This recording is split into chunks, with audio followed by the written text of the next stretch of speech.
ಈ ವಿಡಿಯೋ ರಕ್ಷಿತನ ವಿರುದ್ಧ ಏನು ವಿಚಾರ ಇಲ್ಲದೆ ನೆಗೆಟಿವ್ ಸ್ಪ್ರೆಡ್ ಮಾಡ್ತಾ ಇರುವಂತಹ ಗೋಂಟು ತಲೆಗಳಿಗೆ ಅರ್ಥ ಆಗ್ತಾ ಇದೆಯಲ್ಲ. ಗೋಂಟು ತಲೆಗಳಿಗೆ ನೆನಪಿಟ್ಕೊಳ್ಳಿ. ವೀಕ್ಷಕರೇ, ವೆಲ್ಕಮ್ ಬ್ಯಾಕ್ ಬಿಬಿ ಅಪ್ಡೇಟ್ಸ್. ನಿನ್ನೆ ನಾನು ಕಾರಣಾಂತರಗಳಿಂದ ವಿಡಿಯೋ ಮಾಡಲಿಕ್ಕೆ ಆಗಿಲ್ಲ. ನಿನ್ನೆ ಅಪ್ಡೇಟ್ಸ್ ಅನ್ನ ಇವತ್ತು ಕೊಡ್ತಾ ಇದ್ದೀನಿ. ಅದೇ ರೀತಿ ನಿನ್ನೆ ಸಂಚಿಕೆ ರಿವ್ಯೂ ಅನ್ನ ಸಂಜೆ ಬಿಡ್ತೀನಿ. ನೀವು ನಿನ್ನೆ ಮೊನ್ನೆಲ್ಲ ನೋಡ್ತಾ ಇರ್ಬೋದು, ಸೋಷಿಯಲ್ ಮೀಡಿಯಾ ತುಂಬಾ ರಕ್ಷಿತಾ ಶೆಟ್ಟಿಯ ವಿರುದ್ಧ ಇಲ್ಲ ಸಲ್ಲದ ಆರೋಪ, ಇಲ್ಲ ಸಲ್ಲದ ಚಿಕ್ಕ ಚಿಕ್ಕ ವಿಚಾರಗಳನ್ನ ಎಡಿಟ್ ಮಾಡಿ ಅವಳಿಗೆ ಶಿಸ್ತಿಲ್ಲ, ಇಲ್ಲ ಅವಳ ಬಾಯಿ ಸರಿಲ್ಲ, ಒಂಥರ ಬೇರೆ ಬೇರೆ ರೀತಿಯಲ್ಲಿ ಚಿತ್ರೀಕರಣ ಮಾಡುವಂತಹ ಎಲ್ಲ ಪ್ರಯತ್ನಗಳು ನಡೀತಾ ಇದೆ. ಅವಳು ಊಟಕ್ಕೆ ಕುಳಿತುಕೊಳ್ಳುವ ಶೈಲಿ, ಅವಳು ಊಟ ಮಾಡುವ ಶೈಲಿ, ಅವಳು ಮಾತನಾಡುವ ಶೈಲಿ, ಅವಳ ಬಟ್ಟೆ, ಗೊತ್ತಾಯ್ತಾ? ಸೊ ಅವಳ ನಡೆ ನುಡಿ ಎಲ್ಲಾ ವಿಚಾರವನ್ನು ಇಟ್ಕೊಂಡು ನೆಗೆಟಿವ್ ಆಗಿ ಸ್ಪ್ರೆಡ್ ಮಾಡ್ಲಿಕ್ಕೆ ಟ್ರೈ ಮಾಡ್ತಾ ಇದ್ದಾರೆ. ಒಂದು ಕಡೆಯಲ್ಲಿ ಡಾಕ್ಯುಮೆಂಟರಿ ರೀತಿಯಲ್ಲಿ ಬದುಕ್ತಾ ಇರುವ ಧ್ರುವಂತು, ಇನ್ನೊಂದು ಕಡೆಯಲ್ಲಿ ನ್ಯಾಚುರಲ್ ಆಗಿ ಬದುಕ್ತಾ ಇರುವ ರಕ್ಷಿತನನ್ನ ಕಂಪೇರ್ ಮಾಡ್ಬಿಟ್ಟು ಇವಳಿಗಿಂತ ಧ್ರುವಂತೆ ಬೆಟರಪ್ಪ, ಅವಳ ಹತ್ರ ಶಿಸ್ತಿಲ್ಲ, ಇಲ್ಲ ಊಟ ಮಾಡ್ಲಿಕ್ಕೆ ಅವರಿಗೆ ಬರುದಿಲ್ಲ, ಗಲೀಜು ಮುಂತಾದ ವಿಚಾರಗಳನ್ನೆಲ್ಲ ಕಮೆಂಟ್ ಮಾಡ್ತಾ ಇದ್ದಾರೆ, ಪೋಸ್ಟ್ ಮಾಡ್ತಾ ಇದ್ದಾರೆ. ಕೆಲವೊಂದು ಟ್ರೋಲ್ ಪೇಜ್ಗಳೆಲ್ಲ ವಿಪರೀತವಾಗಿ ಬರ್ದಾಗ್ತಾ ಇದೆ.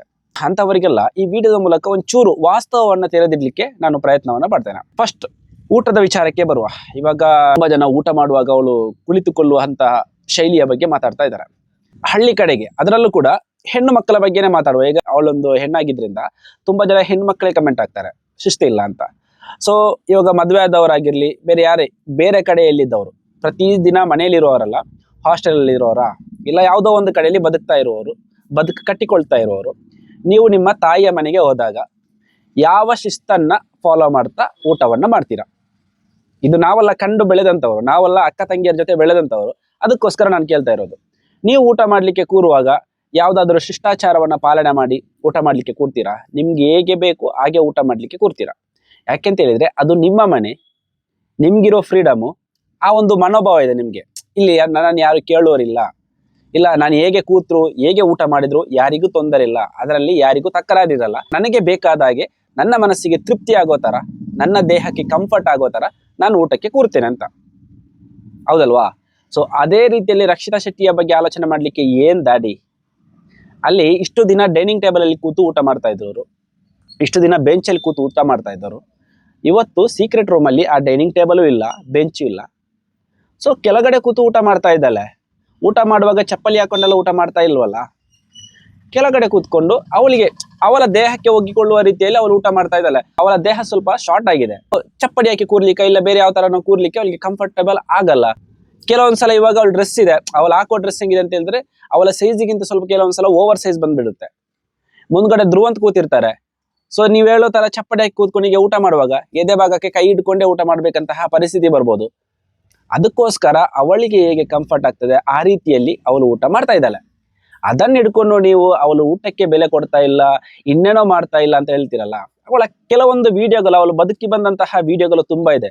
ಅವಳು ಊಟಕ್ಕೆ ಎಷ್ಟು ಬೆಲೆ ಕೊಡ್ತಾ ಇಲ್ಲ. ಅವಳು ಧ್ರುವಂತ ಹತ್ರ ಮಾತಾಡ್ತಾ ಒಂದು ಮಾತು ಹೇಳ್ತಾಳೆ, ಮೊನ್ನೆ ನೆನಪಿದ್ಯಾ? ನನಗೆ ಯಾರ ತಟ್ಟೆ ಎಲ್ಲಾದ್ರೂ ಊಟ ಇಲ್ಲ ಉಪ್ಪಿನಕಾಯಿ ಏನಾದ್ರೂ ವೇಸ್ಟ್ ಆದ್ರೆ ನಾನ್ ತಗೊಂಡೋಗಿ ತಿಂತೀನಿ. ಅದನ್ನ ನೋಡುವಾಗ ನನಗೆ ಕೋಪ ಬರ್ತದೆ, ಬೇಜಾರಾಗ್ತದೆ. ನಮ್ಗೆ ಬೇಕಾದಷ್ಟು ಮಾತ್ರ ನಾವು ಹಾಕೊಂಡು ತಿನ್ಬೇಕು, ವೇಸ್ಟ್ ಮಾಡಬಾರ್ದು ಅಂತ. ಇದು ಅನ್ನಕ್ಕೆ ಕೊಡುವ ಬೆಲೆ. ಸ್ಟ್ಯಾಂಡರ್ಡ್ ಆಗಿ ಕೂತ್ಕೊಂಡು ಅರ್ಧಂಬರ್ಧ ತಟ್ಟೆಯಲ್ಲಿ ತಿಂದು ಉಳಿದದನ್ನ ತೊಟ್ಟಿಗೆ ಹಾಕೋರಿದಾರಲ್ಲ, ಅವರೆಲ್ಲ ಈ ಕಮೆಂಟ್ ಎಲ್ಲ ಹಾಕ್ಬಾರ್ದು, ಈ ಶಿಷ್ಟಾಚಾರದ ಬಗ್ಗೆ ಮಾತಾಡಬಾರ್ದು. ಅದು ಆಕಾಶಕ್ಕೆ ನೋಡಿ ಉಗುಳಿದಂಗಾಗ್ತದೆ. ಸೊ ಇದು ಊಟದ ಬಗ್ಗೆ ಕ್ಲಾರಿಟಿ. ಎರಡನೇದೇನು ಹೇಳಿದ್ರೆ, ಮಾತಾಡೋ ರೀತಿ, ಮಾತಾಡೋ ಶೈಲಿ ಸರಿ ಇಲ್ಲ ಅಂತ. ಒಂದು ಉದಾಹರಣೆ ಕೇಳ್ತೀನಿ. ನಿಮ್ಮ ಮನೆಯಲ್ಲಿ ನೀವೇನಾದ್ರೂ ಪ್ರಾಣಿಯನ್ನ ಇಲ್ಲ ಕೋಳಿಯನ್ನ ಈ ತರ ಸಾಕಾಣಿಕೆ ಮಾಡ್ತೀರಾದ್ರೆ ಒಂದು ಚಿಕ್ಕ ಟೆಸ್ಟ್ ಮಾಡಿ. ಕೋಳಿಯನ್ನೇ ಹಿಡ್ಕೊಳ್ಳೋಣ, ಊರಿನ ಕೋಳಿ ಇದೆಯಲ್ಲ, ಇದೆಲ್ಲ ಸುತ್ತಾಡ್ಕೊಂಡು ಸಂಜೆ ಬಂದು ಗೂಡಿಗೆ ಸೇರೋದು, ಫ್ರೀ ಆಗಿರೋ ಕೋಳಿ ಅದು. ಇನ್ನು ದನಕರುಗಳು, ಆಡು ಯಾವ್ದಾದ್ರೂ ಸರಿ, ಫ್ರೀ ಆಗಿರೋ ಒಂದು ಜೀವಿಯನ್ನ ತಗೊಂಡೋಗಿ 4 ಗೋಡೆಯ ಮಧ್ಯೆ ಇಲ್ಲ ಒಂದು ಚಿಕ್ಕ ಗೂಡಿನೊಳಗಡೆ ಹಾಕಿ ಅದೊಂದು 3-4 ದಿನ ಅದಕ್ಕೆ ಅಭ್ಯಾಸ ಆಗೋವರೆಗೂ ಅದು ಯಾವ ರೀತಿ ಆಡ್ತದೆ ಅಂತ ಒಂದು ಸಲ ಅಬ್ಸರ್ವ್ ಮಾಡಿ. ಅದರ ಜೊತೆಗಿರುವ ಕೋಳಿ ಜೊತೆ ಅದು ಎಷ್ಟು ಜಗಳಾಡ್ತದೆ. ಅದರಲ್ಲೂ ಅದಕ್ಕೆ ಆಗದ ಕೋಳಿ ಏನಾದ್ರೂ ಇರ್ತಿದ್ರೆ ಕಾದಾಡಿ ಸಾಯ್ತದೆ ಅವು. ಸೊ ಒಂದು ಪ್ರಾಣಿಗೆ ಈ ತರ ಇರಬೇಕಾದ್ರೆ ಬುದ್ಧಿ ಇರುವ ಮನುಷ್ಯ, ಅದರಲ್ಲೂ ಕೂಡ ಮನೆ ತುಂಬಾ ಓಡಾಡ್ಕೊಂಡು ಎಲ್ಲರ ಜೊತೆ ನಗಾಡ್ಕೊಂಡು ತಮಾಷೆ ಮಾಡ್ಕೊಂಡು ಆಡ್ಕೊಂಡು ಎಲ್ಲರಿಗಿಂತ ಎನರ್ಜೆಟಿಕ್ ಆಗಿದ್ದ ರಕ್ಷಿತಾ ಶೆಟ್ಟಿಯನ್ನ ತಗೊಂಡೋಗಿ ಸೀಕ್ರೆಟ್ ರೂಮ್ ಅಲ್ಲಿ ಹಾಕ್ತೀರಾ. ಸೀಕ್ರೆಟ್ ರೂಮ್ ಅಲ್ಲಿ ಯಾರ ಜೊತೆ ಹಾಕ್ತೀರಾ? ಆಗದಂತಹ ಧ್ರುವನ್ ಜೊತೆನೆ ಹಾಕ್ತೀರಾ. ಸೊ ಅವಾಗ ಅವಳು ನ್ಯಾಚುರಲ್ ಆಗೇ ಇರಬೇಕು, ಬಿಗ್ ಬಾಸ್ ಮನೆಯಲ್ಲಿ ಇದ್ದಾಗೆ ಕೂಲಾಗೇ ಇರಬೇಕು ಅಂತ ನೀವು ಆಲೋಚನೆ ಮಾಡೋದಾದ್ರೆ ನಿಮ್ಮ ಆಲೋಚನೆಯಲ್ಲಿ ಏನೋ ತಪ್ಪಿದೆ. ನೀವು ನ್ಯಾಚುರಲ್ ಆಗಿ ಇಲ್ಲ ಅಂತ ಅರ್ಥ. ಆಯ್ತಾ? ಅವಳು ನ್ಯಾಚುರಲ್ ಆಗೇ ಇದ್ದಾಳೆ. ಯಾಕೆಂತ ಹೇಳಿದ್ರೆ ಅದು ಸಾಮಾನ್ಯ. ಇವಾಗ ನಾವು ಸಮರ್ಥನೆ ಮಾಡ್ಲಿಕ್ಕೆ ಈ ರೀತಿ ಆಲೋಚನೆ ಮಾಡೋದಲ್ಲ, ಇದೊಂದು ಕಾಮನ್ ಆಗಿ ಬರುವಂತಹ ಆಲೋಚನೆ. ಈ ಆಲೋಚನೆ ಯಾರಿಗೆ ಬರಲ್ಲ ಗೊತ್ತಾ? ಒಂದು ಸಮಸ್ಯೆಯನ್ನ ತಮ್ಮ ಮೂಗಿನ ನೇರಕ್ಕೆ ಮಾತ್ರ ಆಲೋಚನೆ ಮಾಡಿ ತೀರ್ಪು ಕೊಡ್ತಾರಲ್ಲ, ಅವರಿಗೆಲ್ಲ ಇದೆಲ್ಲ ಆಲೋಚನೆ ಮಾಡಲ್ಲ. ಅವರಿಗೆ ಅಂತಹ ಆಲೋಚನೆ ಬರುವುದಿಲ್ಲ. ಯಾಕೆಂತ ಹೇಳಿದ್ರೆ ಅವರಿಗೆ ಅವರದ್ದೇ ಸರಿ. ಸೊ ಇದು ಎರಡನೇದಕ್ಕೆ. ಧ್ರುವಂತ್ ಜೊತೆ ಅವಳು ಮಾತಾಡೋ ಶೈಲಿ ಎಲ್ಲ ಬದಲಾವಣೆ ಆಗಿದ್ದು, ಈಗ ಬಿಗ್ ಬಾಸ್ ಮನೆಯಲ್ಲಿ ಇದ್ದಾಗೆ ಅವಳು ಇಲ್ಲ ಅಂತ ಹೇಳೋದಕ್ಕೆ ರೀಸನ್ ಇದು. ಗೋಂಟು ತಲೆಗಲೆ ಅರ್ಥ ಮಾಡ್ಕೊಳ್ಳಿ, ಇದು ರೀಸನು. ಅದು ಯಾರಿಗಾದ್ರೂ ಅಷ್ಟೇ. ನಮ್ಮ ಊರಿನ ಭಾಷೆಯಲ್ಲಿ ವಿಪರೀತಿ ಆಗೋದು ಅಂತೆಲ್ಲ ಹೇಳ್ತೀವಿ ನಾವು. ಅಂದ್ರೆ ಒಂಥರ ಇರಿಟೇಷನ್ ಆಗೋದು, ನಿಲ್ಲಿಕ್ಕೂ ಆಗಲ್ಲ. ಅದರಲ್ಲೂ ಕೂಡ ನಮ್ಗೆ ಆಗದ ವ್ಯಕ್ತಿಯ ಜೊತೆ ನಾವು ಇರಬೇಕು ಅಂತ ಹೇಳಿದ್ರೆ ಸ್ವಲ್ಪ ಕಷ್ಟ ಆಗ್ತದಲ್ಲ. ಇನ್ನು ಮೂರನೇ ಇದರಲ್ಲಿ ಅವಳು ನಾಗವಳ್ಳಿ ತರ ಎಲ್ಲ ಆಡ್ತಾ ಇಲ್ಲ, ಇಲ್ಲ ಜಗಳ ಆಡ್ತಾ ಇಲ್ಲ. ಸರಿಯಪ್ಪ, ನಾನೊಂದು ಕೇಳ್ತೀನಿ.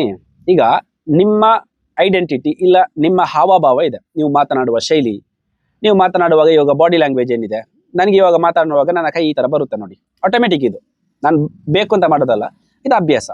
ಸೊ ಇದನ್ನೆಲ್ಲ ಎದುರುಗಡೆ ಇದ್ದವನೊಬ್ಬ, ಅದು ಫ್ರೆಂಡ್ ಆದ್ರೂ ಸರಿ, ಇನ್ನೊಬ್ಬ ಆದ್ರೂ ಸರಿ, ಪ್ರತಿ ಸಲ ಇಮಿಟೇಟ್ ಮಾಡ್ತಾನೆ, ಬೆಂಗೆ ಆಡ್ತಾನೆ ಅಂತ ಆದ್ರೆ ನೀವು ಯಾವ ರೀತಿ ರಿಯಾಕ್ಟ್ ಮಾಡ್ತೀರಪ್ಪ? ಏನು ರಿಪ್ಲೈ ಕೊಡದೆ ನಗಾಡ್ಕೊಂಡ ಸರಿ ಅಣ್ಣ, ಹೌದಣ್ಣ, ಹೌದಾ, ಈ ರೀತಿ ರಿಯಾಕ್ಟ್ ಮಾಡ್ತೀರಾ? ಸಾಧ್ಯನೇ ಇಲ್ಲ ಗುರು. ಒಂದು ಸಲ, ಎರಡು ಸಲ, ಮೂರನೇ ಸಲ ನೀನ್ ರಿಯಾಕ್ಟ್ ಆಗೇ ಆಗ್ತೀಯ, ನಿಂಗೆ ಇರಿಟೇಷನ್ ಆಗೇ ಆಗುತ್ತೆ. ಅದೇ ಇರಿಟೇಷನ್ ರಕ್ಷಿತಾ ಶೆಟ್ಟಿಗೆ ಆಗ್ತಾ ಇರೋದು. ಪ್ರತಿ ಸಲ ಕೂಡ ನಿನ್ ತಲೆಯಲ್ಲಿ ಸೆಗಣಿ ಇದೆ, ಹಿಂಗ್ ಮಾತಾಡಕ್ ಬರಲ್ಲ, ನೀನ್ ಹಿಂಗಿಂಗ್ ಆಗ್ತೀಯ. ಧ್ರುವಂತ ನೋಡ್ತಾ ಇದೀವಲ್ಲ ಮೊನ್ನೆಯಿಂದ. ಸೊ ಈ ರೀತಿ ಟಾಂಗ್ ಕೊಟ್ಟು ಅದು ಚುಚ್ಚಿ ಮಾತಾಡುವಾಗ ಎದುರಿಗಿದ್ದವರು ಆಟೋಮೆಟಿಕಲಿ ರಿಯಾಕ್ಟ್ ಆಗ್ತಾರೆ. ಆ ರಿಯಾಕ್ಟ್ ರಕ್ಷಿತಾ ಶೆಟ್ಟಿ ಆಗ್ತಾ ಇದ್ದಾರೆ. ಅದನ್ನ ನೀವು ನಾಗವಲ್ಲಿ ಇನ್ನೊಂದು ಅದು ಅಂತ ಕರೆದ್ರೆ ತಪ್ಪ್ಯಾರ್ದು? ರಕ್ಷಿತಾ ಶೆಟ್ಟಿದ ಅಲ್ಲ, ನಿಮ್ದು ಈ ಗೋಂಟು ತಲೆಗಳದ್ದು. ಯಾಕೆಂತ ಹೇಳಿದ್ರೆ ನೀವೇನ್ ಅನ್ಕೊಂಡಿದ್ದೀರಾ ಅಂತ ಹೇಳಿದ್ರೆ ಅವಳೊಂದು ಸ್ಟ್ರಕ್ಚರ್ ಅಲ್ಲೇ ಇರಬೇಕು, ಆ ಸ್ಟ್ರಕ್ಚರ್ ಇಂದ ಹೊರಗಡೆ ಬರಬಾರ್ದು. ಅದು ನಾಟಕ ಮಾಡೋರಿಗೆ ಆಗುತ್ತೆ ಮಾರ್ರೆ, ಸಹಜವಾಗಿ ಬದುಕೋರಿಗೆ ಆಗುದಿಲ್ಲ. ಈಗ ಧ್ರುವಂತಿಗೆ ಓಕೆ ಫೈನ್, ಆ ಒಂದು ಫಾರ್ಮೆಟ್ ಇದೆಯಲ್ಲ, ಆ ಫಾರ್ಮೆಟ್ ಒಳಗಡೆ ನಿಂತೇ ಮಾತಾಡ್ಬೋದು, ಆ ಫಾರ್ಮೆಟ್ ಒಳಗಡೆ ನಿಂತೇ ಆಟ ಆಡ್ಬೋದು. ಅಂದ್ರೆ ಅವರಿಗೆ ಗೊತ್ತು ಈ ರೀತಿನೇ ಆಟ ಆಡಿದ್ರೆ ಕ್ಯಾಮರಾದಲ್ಲಿ ಈ ರೀತಿ ಬರ್ಬೋದು ಅಂತ. ಬಟ್ ರಕ್ಷಿತಾ ಶೆಟ್ಟಿ ಅದನ್ನೆಲ್ಲ ಆಲೋಚನೆ ಮಾಡ್ತಾ ಇಲ್ಲ ಅನ್ನೋದಕ್ಕೆ ಇನ್ನೊಂದು ಸಾಕ್ಷಿ ಕೊಡ್ತೀನಿ. ಮೊನ್ನೆ ಬಿಗ್ ಬಾಸ್ ಅವರು ಟೀಮ್ ಬಿಲ್ಡ್ ಮಾಡ್ಲಿಕ್ಕೆ ಹೇಳ್ತಾರಲ್ಲ, ಸ್ಪಂದನ ಮತ್ತು ಅಶ್ವಿನಿ ಮೇಡಮ್ ಅವ್ರ ನಡುವಲ್ಲಿ ನಡೆಯುವಂತಹ ಸ್ಪರ್ಧೆಗೆ ಸ್ಪರ್ಧಾಳುಗಳನ್ನ ಆಯ್ಕೆ ಮಾಡಿಕೊಂಡು ನಂತರ ಬಿಗ್ ಬಾಸ್ಗೆ ಅನೌನ್ಸ್ ಮಾಡ್ತಾರೆ. ಸೊ ಅವಾಗ ರಕ್ಷಿತಾ ಶೆಟ್ಟಿ ಏನಪ್ಪ ಹೇಳ್ತಾರೆ? ಬಿಗ್ ಬಾಸ್, ನನ್ನ ಮನಸ್ಸಿನಲ್ಲಿ ಇನ್ನೊಂದು ಆಸೆ, ಉದ್ದೇಶ ಏನಿದೆ ಅಂತ ಹೇಳಿದ್ರೆ ವೀಕ್ ಆದವರು ಸೋಲ್ಬೇಕು, ಸ್ಟ್ರಾಂಗ್ ಇರೋರು ಗೆಲ್ಬೇಕು. ಸೊ ಅದಕ್ಕೋಸ್ಕರನೇ ನಾನು ಅನ್ಫೇರ್ ಆಗಿ ಜನರನ್ನ ಆಗ್ತಾ ಇದ್ದೇನೆ. ಯಾಕೆಂತ ಹೇಳಿದ್ರೆ ಅವರು ಪ್ರತಿ ಸಲ ಇನ್ನೊಬ್ಬರಿಂದನೇ ಸೇವ್ ಆಗ್ತಾ ಬರ್ತಾ ಇದ್ದಾರೆ, ನಾಮಿನೇಟ್ ಆಗ್ತಾ ಇಲ್ಲ. ಸೊ ಹಂಗಾಗಿ ಈ ಸಲನು ಕೂಡ ಬೇರೊಬ್ಬರಿಂದ ಸೇವ್ ಆಗ್ಕೊಂಡು ಬರ್ತಾ ಇರೋರು ಈ ಸಲ ಸೇವ್ ಆಗೋದು ಬೇಡ, ಅವರು ನಾಮಿನೇಟ್ ಆಗ್ಲಿ, ಜನ ಅವರನ್ನ ಸೇವ್ ಮಾಡೋದಾದ್ರೆ ಸೇವ್ ಮಾಡ್ಲಿ. ಈ ರೀತಿ ತಮ್ಮ ಮನಸ್ಸಿನ ಒಳಗಡೆ ಇರುವಂತಹ ಅಭಿಪ್ರಾಯವನ್ನ ನೇರವಾಗಿ ಹೇಳೋ ಯಾರಾದ್ರೂ ಆ ಮನೆಯಲ್ಲಿ ಇದ್ದಾರಾ? ಗಿಲ್ಲಿಯನ್ನ ಬಿಟ್ಟು ಯಾರಿಲ್ಲ ಗುರು. ಯಾಕೆಂತ ಹೇಳಿದ್ರೆ ಈ ರೀತಿ ಹೇಳಿದ್ರೆ ಎಲ್ಲಿ ನಾನು ಜನರ ದೃಷ್ಟಿಯಲ್ಲಿ ತಪ್ಪಿತಸ್ಥ ಆಗ್ತೀನಿ ಅಂತೇಳಿ ಬಣ್ಣದ ಮಾತುಗಳನ್ನ ನಾನು ಒಳ್ಳೆಯವರು ಅನ್ನೋ ರೀತಿಯಲ್ಲಿ ಪೋಟ್ರೆ ಮಾಡೋರು ಅಲ್ಲಿ ಇರೋದು. ಸೊ ಅವರನ್ನ ಇಷ್ಟಪಡೋ ಜನರಿಗೆ ರಕ್ಷಿತಾ ಶೆಟ್ಟಿ ಈ ಫಿಲ್ಟರ್ ಇಲ್ಲದೆ ಮಾತಾಡೋದು, ಫಿಲ್ಟರ್ ಇಲ್ಲದೆ ಇರುವಂತಹ ಬದುಕಿದೆಯಲ್ಲ, ಅದು ನಿಮ್ಗೆ ಇಷ್ಟ ಆಗಲ್ಲ. ಅದು ನಿಮ್ಗೆ ಗಲೀಜ್ ತರ ಅನಿಸ್ಬೋದು, ಇಲ್ಲ ಶಿಸ್ತು ಇಲ್ಲದವ್ರ ತರ ಅನಿಸ್ಬೋದು, ಊಟಕ್ಕೆ ಬೆಲೆ ಕೊಡದವ್ರ ತರ ಅನಿಸ್ಬೋದು. ಅದು ತಪ್ಪು ಅವಲದಲ್ಲ, ತಪ್ಪು ನಿಮ್ಮದು. ನಿಮ್ಮ ತಲೆಯಲ್ಲಿ ನೀರಿಲ್ಲ, ನಿಮ್ಮ ತಲೆಯಲ್ಲಿ ಗೋಂಟು ತಲೆ ಇರೋದಲ್ಲ. ಆ ಗೋಂಟು ತಲೆ ಇರೋದಕ್ಕೆ ನೀವು ಆ ರೀತಿ ಆಲೋಚನೆ ಮಾಡೋದು. ಸೊ ಇದನ್ನೆಲ್ಲ ನಾನು ನಿನ್ನೆನೆ ವಿಡಿಯೋ ಮಾಡ್ಬೇಕಂತಿತ್ತು. ನಿನ್ನೆ ನನಗೆ ತುಂಬಾ ಕೆಲಸ ಇದ್ದಿರೋದ್ರಿಂದ ನನಗೆ ಈ ವಿಡಿಯೋದ ಮೇಲೆ ಗಮನ ಕೊಡ್ಲಿಕ್ಕೆ ಆಗಿಲ್ಲ. ಬಟ್ ಟ್ರೋಲ್ ಪೇಜಿಗಳಲ್ಲಿ, ಫೇಸ್ಬುಕ್ಕಲ್ಲಿ, ಇನ್ಸ್ಟಾಗ್ರಾಮಲ್ಲೆಲ್ಲ ಈ ರೀತಿ ಬರುವಾಗ ನಮ್ಗೆ ಅದನ್ನು ಮಾತಾಡದೆ ಇರ್ಲಿಕ್ಕೂ ಸಾಧ್ಯ ಇಲ್ಲ. ಯಾಕೆಂತ ಹೇಳಿದ್ರೆ ಸತ್ಯ ಗೊತ್ತಿರುವಾಗ ಅದನ್ನು ಜನರಿಗೆ ತಲುಪಿಸ್ಬೇಕಲ್ಲ. ಇಲ್ಲ ಅಂತ ಹೇಳಿದ್ರೆ ಏನಾಗ್ತದೆ, ಆ ಸುಳ್ಳನ್ನೇ ಜನ ಸತ್ಯ ಅಂತ ನಂಬ್ತಾರೆ. ಸೊ ಅದು ತುಂಬಾ ತಪ್ಪಾಗ್ತದೆ.